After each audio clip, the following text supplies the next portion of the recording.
Okay, I've been wanting to get this story out for a while now. I got this information from the Wall Street Journal. Um, should have done this earlier, but school and everything had the time. Basically, what it says is I got this from the Wall Street Journal. It said that basically Obama's just going to basically hold his position as a new fiat dictator, and that he's above the judicial system. Um, Basically, with all this that I've gotten recently, is just saying that if you live in America, you can be held indefinitely without charges. Let me read you first what came from Associated Press. Um, the headline is Justice Halt Challenge on Terror Suspects Detention. Just going to read three paragraphs. The Supreme Court bowed out Friday of deciding whether the president has the power to imprison people in the U.S. indefinitely without a trial. Avoiding a showdown, the Obama administration did not want. So basically, the Supreme Court bowed out. They didn't want to go against the executive branch. The court granted the administration's request to dismiss the challenge to the president's authority from suspected Al Qaeda sleeper agent Ali Al Mari, was detained by the military for 5.5 years without charges. The court's order also wipes off the books the federal appeals court ruling Mr. Mari was challenging, which had affirmed the president's power to detain people in the United States without trial. So basically, what they're saying is Obama going to detain people without trial and without holding any charges. Now, remember, in one of his executive orders that he wrote, they make a distinction between counterterrorism operation and armed conflict. So if you're caught in armed conflict, they treat you differently. So if you're caught in the counterterrorism operation, no trial, no charges, and counterterrorism operation, it doesn't mean they'll suspect you with Al Qaeda.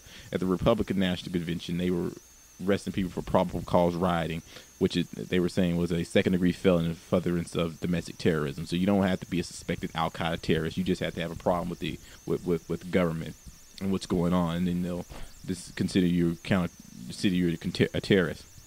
And what I got from the Wall Street Journal, that one came from AP. What I got from the Wall Street Journal was even more interesting. It says Obama channels Cheney. Let me read some excerpts from that. In a federal lawsuit, the Obama legal team is arguing that judges lack the authority to enforce their own rulings in classified matters of national security. The standoff concerns the Oregon chapter of the Islamic Foundation. It was Al Haramain Islamic Foundation, a Saudi Arabian charity that was shut down in 2004 on evidence that it was financing Al Qaeda.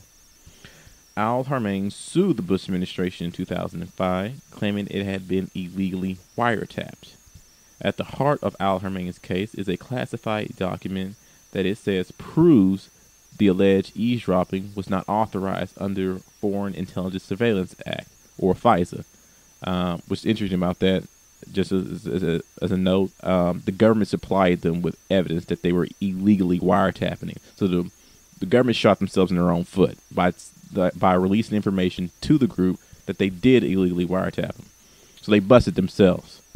Let me go on with the rest of this. That record was inadvertently disclosed after Al Haramain was designated as a terrorist organization. Notice the Wall Street Journal didn't bother to tell you who disclosed it. It was the government. They gave him documents showing that they spied on me illegally. The Bush administration declared such documents state secrets after their existence became known. So he gave them information saying, yes, we've been illegally wiretapping you, but national security can talk about it. Anyway, in July, the Ninth Circuit Court of Appeals upheld the president's right to do so, which should have ended the matter. But San Francisco panel also returned the case to the presiding district court judge, Von Walker, ordering him to decide if FISA preempts the state's secret privileges. If he does, Al Haramain would be allowed to use the document to establish the standing to litigate. Now, moving on to other paragraphs, the Obama Justice Department has adopted a legal stance identical to, if not more aggressive than, the Bush version. It argues that the court-forced disclosure of surveillance programs would cause exceptional harm to national security by exposing intelligence sources and methods. Last Friday, the Ninth Circuit denied the latest emergency motion to dismiss, again kicking the matters back to Judge Walker. In court documents filed hours later, this story, by the way, was March 6th.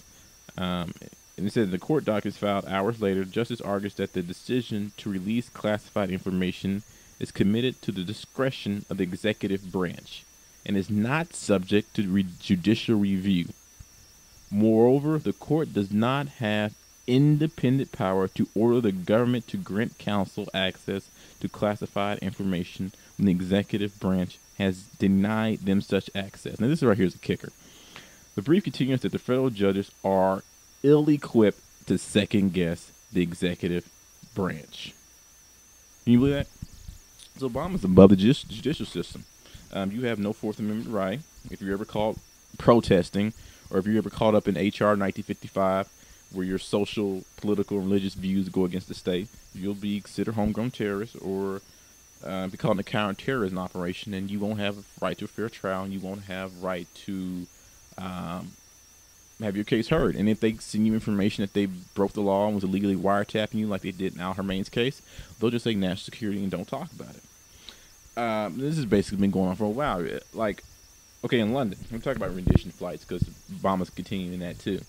In London, they have what do you call it? Expedition treaties with London, because America's or CIA, along with Boeing, has been flying.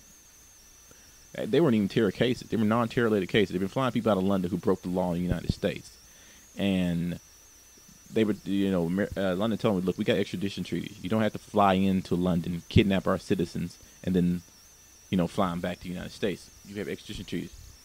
Government told them, "We don't care. We're going to fly and we're going to kidnap your citizens anyway." Now, one of the person that was in London went to Guantanamo, and he said he has evidence that he was tortured there. Obama administration, Obama crime family, told London that if you release that information, we will suppress intelligence information to you, and London backed down. So this is the type of jackboot thug that jackboot thug in an empty suit Obama is. Well, his crime family